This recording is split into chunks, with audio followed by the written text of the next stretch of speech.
नमस्कार दोस्तों, मैं Dharmendra Verma online study with DK में आपका बहुत बहुत स्वागत करता हूं। आज का वीडियो बहुत ही इंटरेस्टिंग होने वाला है क्योंकि आज हम विभिन्न अधिगम सिद्धांतों को और किन किन नामों से जाना जाता है, कौन कौन से अधिगम सिद्धांत होते हैं, इनके बारे में आज हम बात करेंगे। काफ़ी इम्पोर्टेंट है। आपको ये तो सभी को पता होगा कि कौन सा सिद्धांत किसके द्वारा दिया गया है, किस पर किसने प्रयोग किया है, कब किया है, ये सभी आपको ज़्यादातर बच्चों को मालूम होगा। लेकिन आपको ये भी पता होना चाहिए कि कौन से सिद्धांत को और किस नाम से जाना जाता है, वहीं हम इस वीडियो के माध्यम से आपको जानकारी देंगे। तो सबसे पहले आपको वीडियो को लाइक करना है, शेयर करना है और चैनल को सब्सक्राइब कर लेना है। आज हम किस किस सिद्धांतों पर बात करेंगे अधिगम के, वो यहाँ पर देख लेते हैं।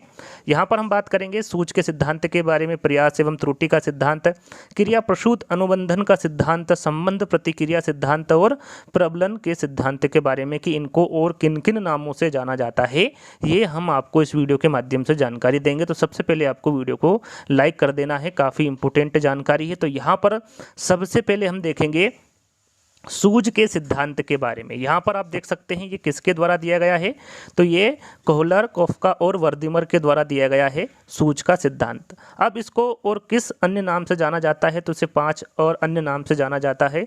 सूज के सिद्धांत को अंतर्दृष्टि का सिद्धांत, समझ का सिद्धांत, गेस्टाल्ट सिद्धांत, गेस्टाल्टवादी सिद्धांत और पूर्णकारवाद का सिद्धांत। यहाँ पर देखिए एग्जाम में पूछा जाता है कि सूज के सिद्धांत को और किस नाम से जाना जाता है। इस 5 नामों में से एक नाम दे दिया जाएगा और 3 अन्य नाम आपको दे दिए जाएंगे सिद्धांत के, और आपको वहाँ पर बताना है कि इस सिद्धांत को और किस नाम से जाना जाता है। यदि आपको ये पता होगा तो आप राइट आंसर लगा सकते हैं। तो आपको यहाँ पर स्क्रीनशॉट ले लेना है, अपनी एक कॉपी में नोट्स बना लेना है। यहाँ पर देखिए 1-2 बार आप रिविजन करेंगे तो आपको याद हो जाएगा, आप कॉपी में लिखेंगे तो आपको पता होना चाहिए कि सूज के सिद्धांत को अंतर्दृष्टि के सिद्धांत, समझ के सिद्धांत, गेस्टाल्ट सिद्धांत, गेस्टाल्टवादी सिद्धांत और पूर्णाकारवाद के सिद्धांत के नाम से भी जाना जाता है। वो किसके द्वारा दिया गया है, यहाँ सिद्धांत कोहलर, काफ्का और वर्दीमर के द्वारा दिया गया है, ये भी आपको पता होना चाहिए। तो यहाँ पर आपको क्लियर हो गया होगा, स्क्रीनशॉट ले सकते हैं आप इसका।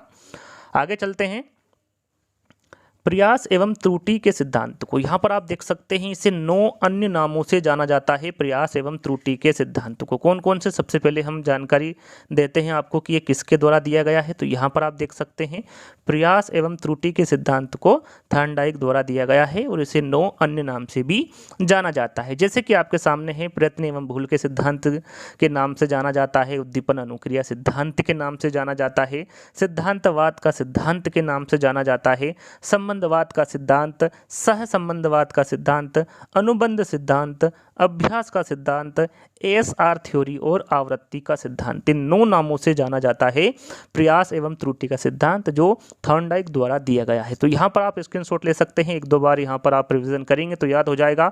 आपको पता होना चाहिए, काफ़ी इंपॉर्टेंट है। इस प्रकार के प्रश्न एग्जाम में पूछे जाते हैं कि सिद्धांत को और किस नाम से जाना जाता है। तो यहाँ पर आपको ध्यान देना है, प्रयास एवं त्रुटि का सिद्धांत थॉर्नडाइक द्वारा दिया गया है और इसे 9 अन्य नाम से भी जाना जाता है, यहाँ पर आप देख सकते हैं।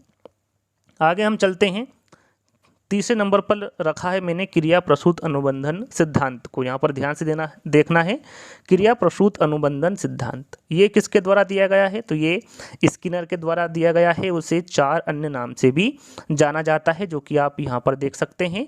क्रिया प्रसूत सिद्धांत, क्रियात्मक क्रिया प्रसूत सिद्धांत, क्रिया प्रसूत अधिगम सिद्धांत और कार्यात्मक प्रतिबद्धता का सिद्धांत। इसे 4 अन्य नाम से जाना जाता है क्रिया प्रसूत अनुबंधन सिद्धांत को, जो कि स्किनर के द्वारा दिया गया है। यहाँ पर आप स्क्रीनशॉट ले सकते हैं और इसको 1-2 बार रिवीजन कर सकते हैं ताकि आपको आसानी से याद हो जाए। ये आपको जरूरी है याद करना।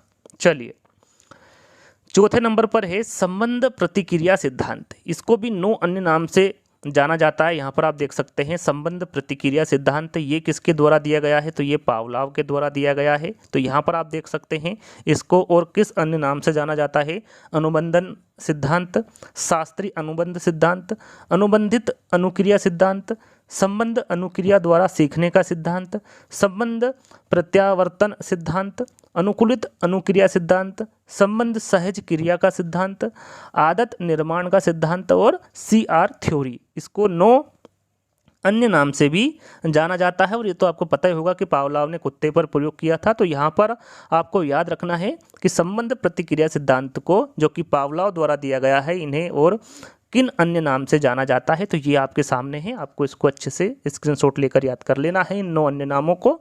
तो आगे बढ़ते हैं। जो 5वां रखा है ये प्रबलन का सिद्धांत। देखिए यहाँ पर मैंने बताया था जैसा कि 5 सिद्धांत लिए हैं अधिगम के, तो यहाँ पर प्रबलन का सिद्धांत ये किसके द्वारा दिया गया है? तो ये C.L. हल के द्वारा दिया गया है और इसे 2 अन्य नाम से भी जाना जाता है, जैसे कि आपके सामने है पुनर्बलन का सिद्धांत और विदिक सिद्धांत। ये 2 अन्य नाम से इसे जाना जाता है। प्रबलन के सिद्धांत को किसके द्वारा दिया गया? तो ये C.H. हल के द्वारा दिया गया। तो जैसा कि मैंने आपको बताया था 5 यहाँ पर मैं अधिगम के सिद्धांत को बताऊंगा। यदि वीडियो आपको अच्छा लगा हो तो लाइक करना है आपको। यदि और भी इस प्रकार का इंटरेस्टिंग वीडियो चाहिए तो आप कमेंट्स करके बता सकते हैं। इसे ज़्यादा से ज़्यादा शेयर करें और चैनल को बिना सब्सक्राइब करे ना जाएं। तो आज के वीडियो में बस इतना ही। जल्द ही एक नई वीडियो के साथ मिलेंगे। जब तक के लिए धन्यवाद।